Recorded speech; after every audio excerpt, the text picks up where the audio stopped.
en el viaje que vamos a dar mañana, ¿verdad? Para los que no lo saben, vamos a estar saliendo hacia República Dominicana en un viaje de 8 días, de lunes a lunes.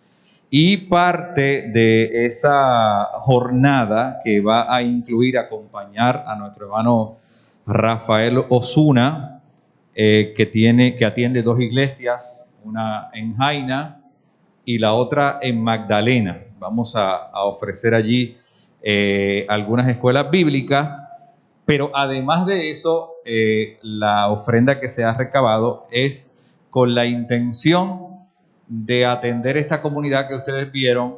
No sé si la puede poner, Rainer, un momentito de nuevo, que se llama Jobodulce en Higüey, digamos que para el área noreste del país. Y esta comunidad es de 80 familias haitianas que viven en la República Dominicana en una hacienda azucarera. Así que, pues, yo creo que la foto habla más que 1000 palabras, ¿verdad? Y el objetivo específico es preparar fundas de alimentos para tratar de impactar, si se puede, las 80 familias. Así que ese es el propósito, ¿verdad?, por el cual usted ofrendó en esta mañana. Bueno, el tema de hoy, Angie nos ha dicho que es enséñanos a orar. Ahora, yo pregunto, ¿será tan así como que la oración se puede enseñar? ¿Se le puede enseñar a alguien a orar? Yo pienso que sí y que no, por el hecho de que uno quizás puede instruir en ciertos principios sobre la oración, pero a fin de cuentas, la oración, ¿qué es? Es conversar con Dios. Entonces, para la mañana de hoy hay 2 textos bíblicos. Yo, ¿verdad?, reconozco que un poquito largos ambos, pero yo los quiero leer, aunque sea rapidito, y pedirle con mucha intención que usted ponga toda su atención sobre ellos, porque en ellos usted va a encontrar 2 oraciones que son bien distintas. Son bien distintas. Pero lo que queremos es ver qué nos enseña cada una, con qué propósito y en qué circunstancias las pudiéramos aplicar. Les voy a invitar a la primera, que se encuentra en Génesis 18, versos del 20 al 32. Una oración interesante y muy curiosa que usted va a darse cuenta de los detalles ahora. Génesis 18, 20 al 32. Y luego nos vamos a mover a una oración en el Evangelio de Lucas, capítulo 11, y versos del 1 al 13. Así que, repito, esta primera oración se encuentra en Génesis 18, del 20 al 32, y leemos la palabra de Dios en el nombre del Padre, del Hijo y del Espíritu Santo. Amén. Leo. Entonces, Jehová le dijo: por cuanto el clamor contra Sodoma y Gomorra se aumenta más y más, y el pecado de ellos se ha agravado en extremo, descenderé ahora y veré si han consumado su obra según el clamor que ha venido hasta mí, y si no, lo sabré. Y se apartaron de allí los varones y fueron hacia Sodoma, pero Abraham estaba aún delante de Jehová. Y se acercó a Abraham y dijo: ¿destruirás también al justo con el impío? Subraye esa pregunta. ¿Destruirás también al justo con el impío? Quizás haya 50 justos dentro de la ciudad. ¿Destruirás también y no perdonarás al lugar por amor a los 50 justos que estén dentro de él? Lejos de ti, decía Abraham, el hacer tal, que hagas morir al justo con el impío, y que sea el justo tratado como el impío. Nunca tal hagas. El juez de toda la tierra no ha de hacer lo que es justo. Entonces respondió Jehová: si hallare en Sodoma 50 justos dentro de la ciudad, perdonaré a todo este lugar por amor a ellos. Y Abraham replicó y dijo: he aquí ahora que he comenzado a hablar a mi Señor, aunque soy polvo y ceniza. Quizá faltarán de 50 justos 5. ¿Destruirás por aquellos 5 toda la ciudad? Y dijo: no la destruiré, si hallare allí 45. Y volvió a hablarle y dijo: quizás se hallarán allí 40. Y respondió: no lo haré por amor a los 40. Y dijo: no se enoje ahora mi señor si hablare, quizá se hallarán allí 30. Y respondió: no lo haré si hallare allí. Y dijo: he aquí ahora que he emprendido el hablar a mi señor, quizás se hallarán allí 20. No la destruiré, respondió, por amor a los 20. Y volvió a decir: no se enoje ahora mi señor si hablare solamente una vez, quizás se hallarán allí 10.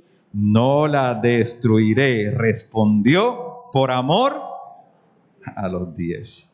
Y ahora usted se mueve a Lucas en el capítulo 11 y leemos la palabra del Señor. Lucas capítulo 11. Aconteció que estaba Jesús orando en un lugar, y cuando terminó, uno de sus discípulos le dijo: Señor, enséñanos a orar, como también Juan enseñó a sus discípulos.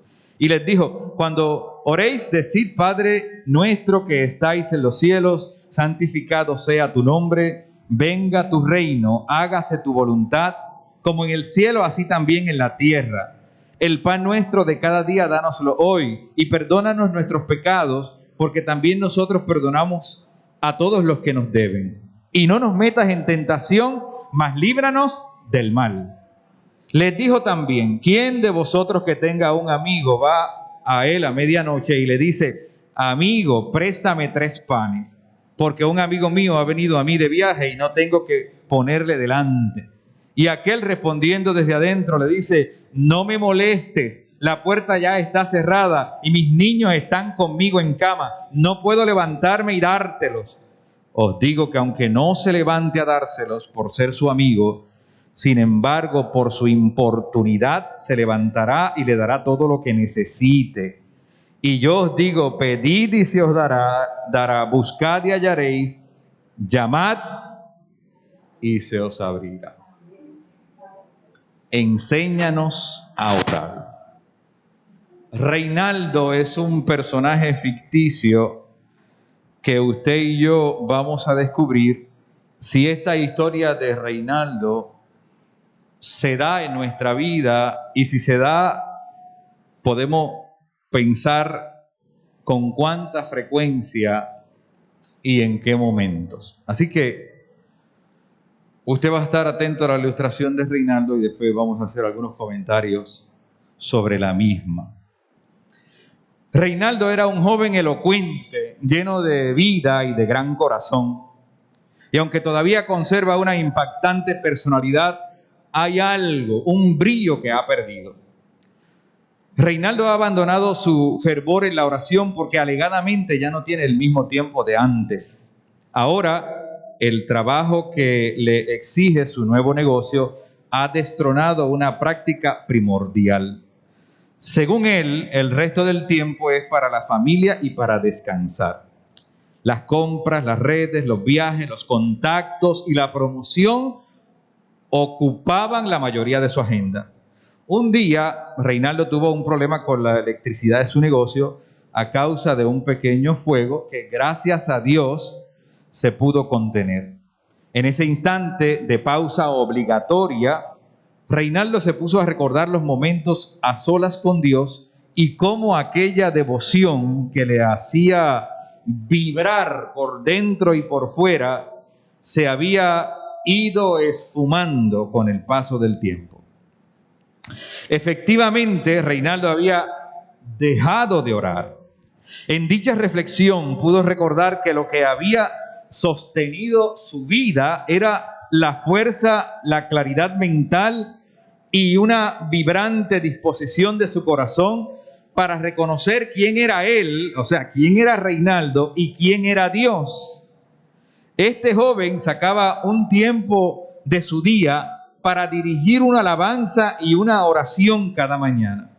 Ese era su momento sagrado, relataba, para descargar los acertijos y otros enredos que su revolucionaria mente ponía en su cabeza.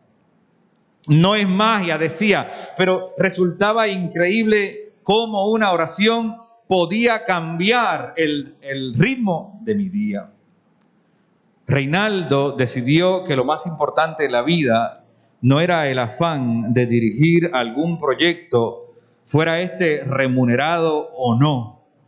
El más grande proyecto era separar, así como lo hacemos para el aseo o la comida, un tiempo a solas con Dios.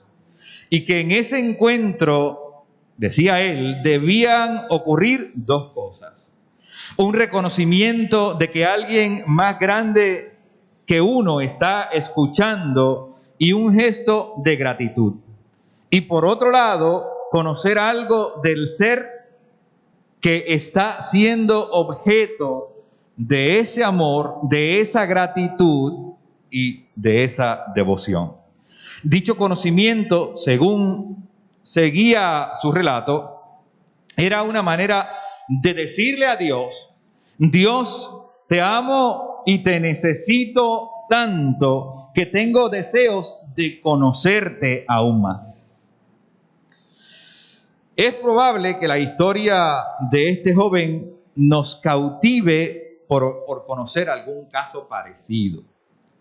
Y yo sé que a lo mejor no sea en circunstancias como las de este muchacho, ¿verdad? Pero a lo mejor nosotros estamos haciendo la equivalencia y pensando, ¿verdad?, en casos que hayan ocurrido a nuestro alrededor.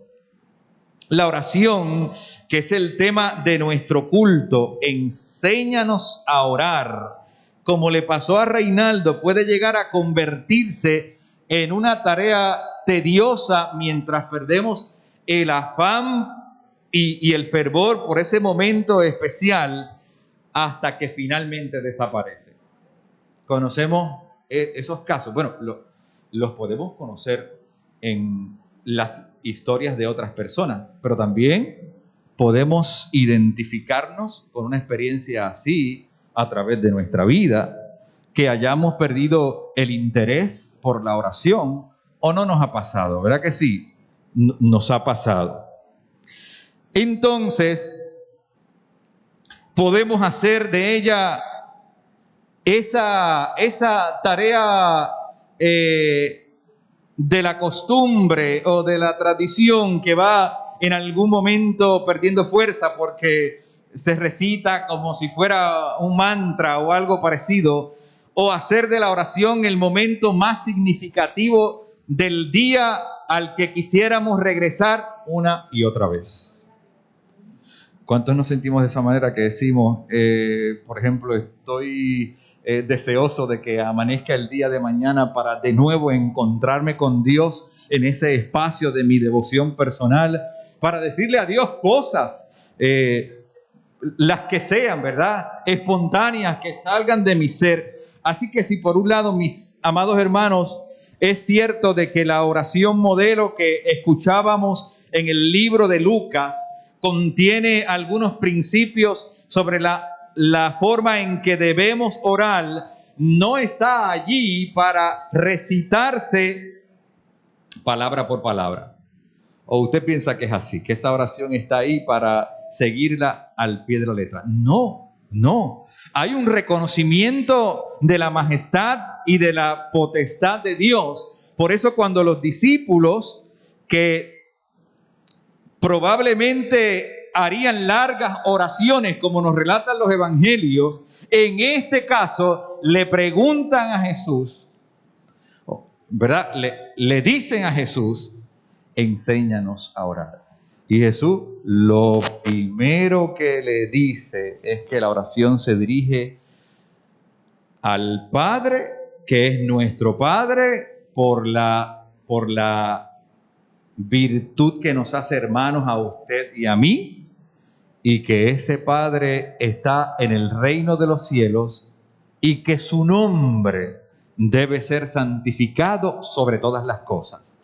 Mire un principio básico de la oración que no necesariamente hay que decirlo de esta manera, pero sí podemos comenzar reconociendo que hay alguien por encima de nosotros, que hay alguien por encima de la iglesia, que hay alguien por encima de nuestra circunstancia, de nuestro pueblo, que es más poderoso y merecedor de reconocimiento. A ese Dios nosotros adoramos en esta mañana y le decimos: Señor, enséñanos tu voluntad. Señor, enséñanos tu propósito. Pero todo comienza en el reconocimiento de quién es Él. Y ahí usted ve la descripción de todo lo demás, incluyendo el pan para este día, el pan físico, ¿verdad? Y también el pan espiritual. Que el Señor nos ayude cuando somos tentados y que nos libre del mal.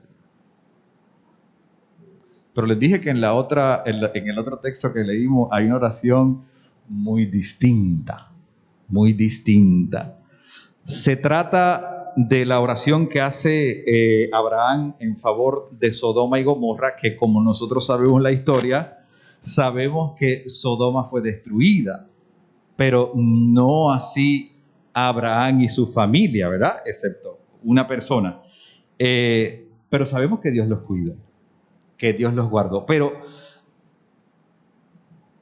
el meollo de la reflexión es que previo a esa acción de Dios, que vamos a decirlo de esta manera, no estaría sujeta a ningún reclamo humano, ¿o sí?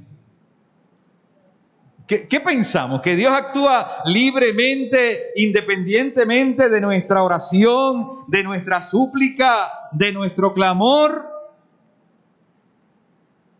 O a veces escucha, es difícil, yo sé que es difícil la respuesta, o a veces escucha la voz de nuestros ruegos y actúa conforme a su misericordia y a su justicia, que son dos elementos que vemos aquí, para bendecirnos. ¿Qué piensa usted? No me diga ahora, ¿verdad? ¿Qué piensa usted?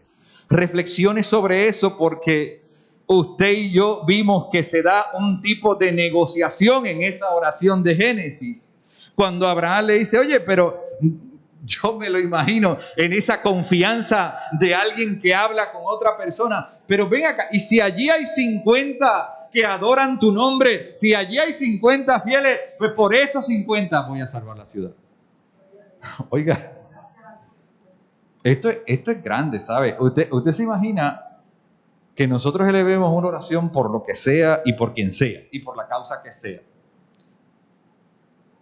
Y que Dios, atendiendo este principio de su misericordia hacia el ser humano, nos diga a nosotros, Iglesia de Villa Andalucía: la oración que ustedes hicieron llegó a mis oídos y yo voy a actuar en respuesta a ella. Porque esa oración esté en línea con la palabra de Dios, con su propósito y con su voluntad.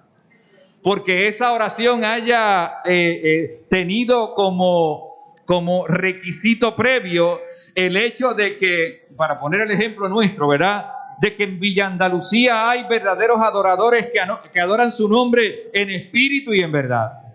Por el hecho de reconocer Dios que en Villa Andalucía vio gente justa, que no es perfecta, pero que adora su nombre y que ha decidido caminar firme en su palabra. Oye, yo creo que eso es grande. Entonces el hombre, como es, mira, era listo, como negociante era listo, le dice: pero ven acá, vamos a poner que hayan 40. ¿Harías lo mismo? Vamos a firmar. Vamos, claro que sí. ¿Ah? ¿Y si hay 35? ¿Y si hay 10? ¿Y si queda usted? ¿Y si la única persona que queda es usted, por ejemplo, en su familia? Y Dios le dice: mira, por tu causa, ¿verdad? Por tu causa, por tu fidelidad, por tu devoción, yo voy a actuar en favor de tu familia. Bueno, eso lo tenemos que creer o no creerlo, pero en eso En eso nos va la vida, en eso va nuestra fe.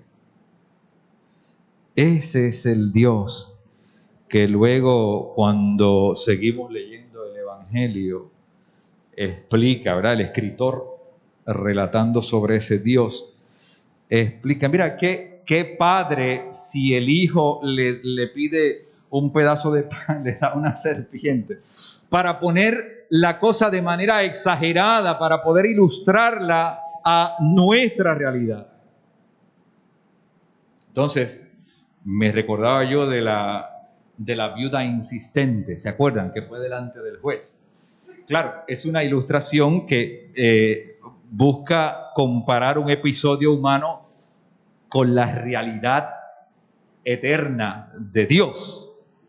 Y entonces el juez dice, bueno, para que no fastidie más, yo la voy a complacer. Nosotros sabemos que Dios no actúa de esa manera, pero volvemos. Es una forma de ilustrar de manera exagerada un asunto para que nosotros lo podamos entender.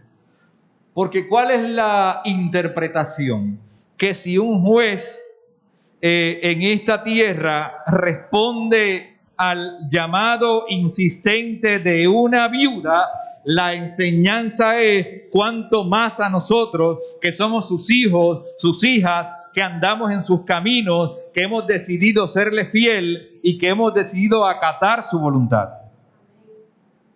Pues de acuerdo a lo que nos dice el texto bíblico, hacemos como Marta, ¿verdad? Hacemos como Marta. Yo creo que es verdad. Yo creo que en la acción de Dios no hay agendas escondidas. Yo creo que Dios no se saca de la manga así su respuesta para salir del paso. Yo creo que la misericordia de Dios es tan grande que aún cuando tenga que conservar su justicia, porque eso fue lo que pasó en Sodoma y Gomorra, ¿verdad? Tuvo que conservar su justicia, pero por el amor a esa persona que oró y que le insistió y que negoció con él, bendijo a su familia. Así que a mí me parece que esto podríamos aplicarlo a cualquier aspecto de nuestra vida, y que estos textos bíblicos, como les dije al principio, a pesar de ser tan distintos, sin lugar a dudas, ahí hay dos oraciones que podemos usar para nuestro beneficio y aplicar a nuestra vida. También recordaba la oración del publicano y el fariseo, ¿se acuerdan? Cuando fueron al templo y que allá el fariseo le decía, mira, le decía a Dios, es que yo doy el diezmo y yo ayuno 2 veces en semana, le decía al Señor.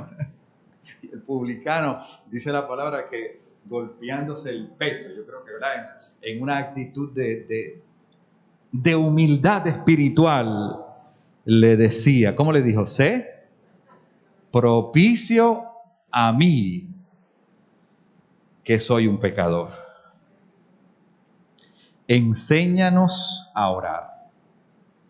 ¿Qué significa la oración para mí?